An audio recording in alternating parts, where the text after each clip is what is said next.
Gandang araw po sa lahat. Nais lang po namin i-share ang aming pong simpleng DIY solar pump na aming in-install dito sa aming pong mumunting farm, ang Bukid Adriatico. Dito po sa ating itaas yung storage tank, at dito naman po yung charge controller at saka mga breaker para sa protection ng solar pump system. Nakikita po natin, galing po dito sa baba ay meron pong dito sa malapit sa water source ay may naka-install na water pump. Nasa kasalukuyan ay merong takip na sako para hindi maulanan. Ito po ay mura lang, subalit effective na solar pump. Galing po dito sa amin pong water source na ginawa ay ipapump yung tubig papunta doon sa storage tank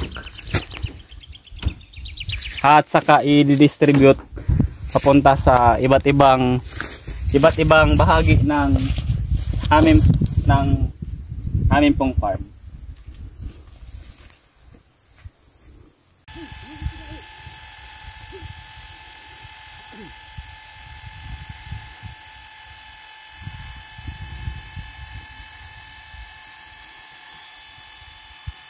Meron po siyang ball valve bilang switch kung gustong patayin ang linya ng tubig. At ito po, makikita po natin dito yung charge controller, yung mga breakers at yung aming pong temporary battery para sa system.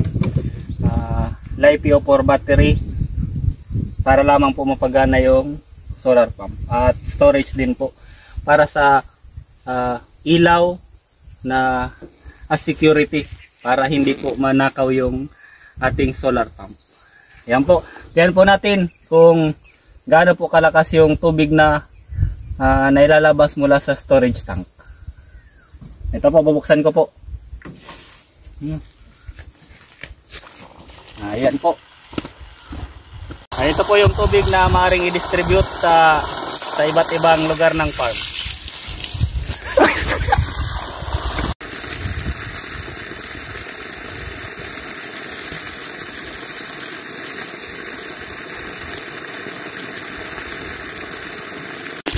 Ito po yung tubig na ibinubuga galing doon sa ating pump. Ganito po kalakas yung tubig. Mga sa loob ng 30 minutes ay kaya niyang punuin yung isang drum kung malakas po yung araw, kagaya po ni ngayon na panahon. Ito po.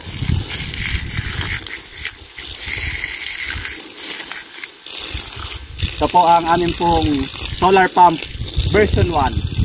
Sa mga darating na araw ay amin po itong i-improve para mas mapalakas pa yung supply, at kung maaari ay madagdagan pa po namin ng storage tank para sa amin pong inihanda na drip irrigation system.